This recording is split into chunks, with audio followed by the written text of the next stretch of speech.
صبغة الله ومن أحسن من الله صبغة ونحن له عابدون۔ کیا اللہ کے ہاں تیرا کوئی راز مخفی ہے جو تیرے اور اللہ کے درمیان ہو؟ کیا تیرے کوئی مخفی صدقات ہیں جن کا علم اللہ کے سوا کسی کو نہ ہو؟ کیا اللہ کے ہاں تیرا کوئی مخفی عمل ہے جو تیرے اور اللہ کے درمیان ہو؟ تیرے قصے جو تب ہی کھلیں گے جب تیرا نامہ اعمال اللہ کے سامنے پیش کیا جائے گا۔ یہ کس قدر اچھا ہوگا کہ ان کی وجہ سے تیرا مقام اللہ کے ہاں بڑھ جائے گا۔ السلام علیکم ورحمۃ اللہ وبرکاتہ۔ اعوذ باللہ من الشیطان الرجیم، بسم اللہ الرحمن الرحیم۔ رب اشرح لی صدری ویسر لی امری واحلل عقدۃ من لسانی یفقہوا قولی۔ سورہ فاتحہ کے فوراً بعد نازل ہونے والی آیات ہمارے ایمان کا حصہ ہیں۔ یہ ابتدائی 5 آیات دین کا خلاصہ ہیں۔ ان پر غور کرنے سے پتہ چلے گا کہ پورا قرآن ان آیات پر کھڑا ہے۔ ان آیات میں ایمان لانے والوں کی نشانیاں بتائی گئی ہیں۔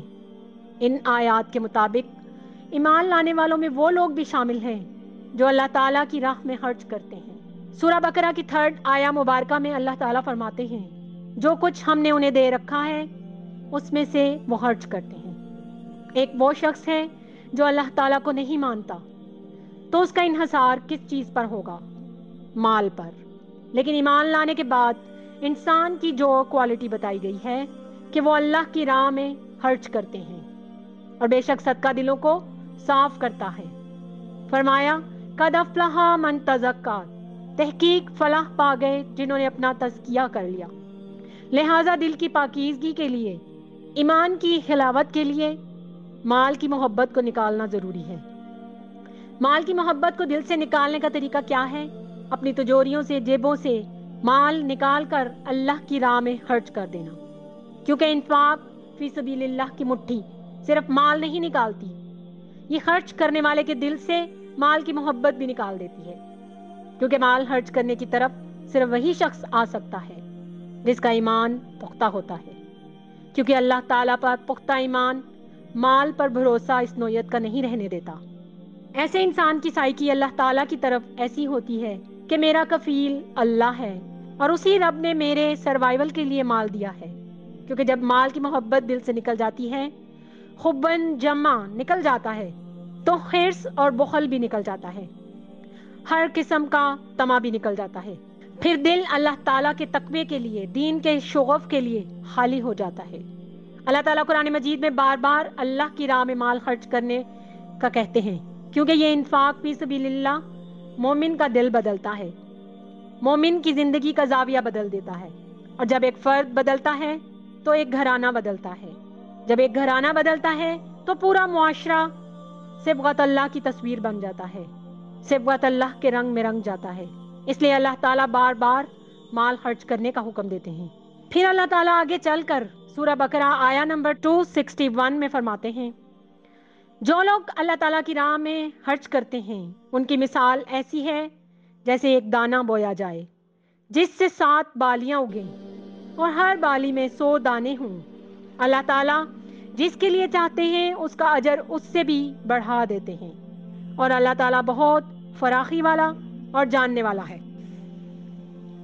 یعنی قیامت کے دن اللہ تعالیٰ مال خرچ کرنے والوں کا اجر بڑھا کر عطا فرمائیں گے۔ اسی اضافے کو اس آیہ میں مثال سے واضح فرما رہے ہیں، جیسے ہم اپنی آنکھوں سے دیکھ سکتے ہیں کہ اگر اللہ تعالیٰ چاہیں تو 7 سے زیادہ بالیاں بھی اگ سکتی ہیں، ایک بالی میں 100 سے زیادہ دانے بھی ہو سکتے ہیں۔ اسی طرح صدقہ کا اجر 700 گنا سے بھی بڑھ سکتا ہے کہ اللہ تعالیٰ اس اجر و ثواب کو اپنی وسعت سے اور بڑھا دیں گے، کیونکہ وہ قادر مطلق ہیں۔ اس کے پیچھے خرچ کرنے والے کی نیت بھی کار فرما ہے، جتنی نیت صاف ہوگی اتنا اجر زیادہ ہوگا اور اتنا ہی زیادہ پھل پائے گا۔ بخاری اور مسلم کی حدیث ہے کہ امام کائنات صلی اللہ علیہ وآلہ وسلم نے فرمایا، جس نے اپنے پاک مال میں سے 1 کھجور برابر صدقہ کیا اللہ تعالیٰ اسے اپنے ہاتھ میں لے لیتا ہے، اس کی یوں نشوونما کرتا ہے جیسے تم اپنے بچڑے کی نشوونما کرتے ہو، حتیٰ کہ وہ کھجور پہاڑ کے برابر ہو جاتی ہے۔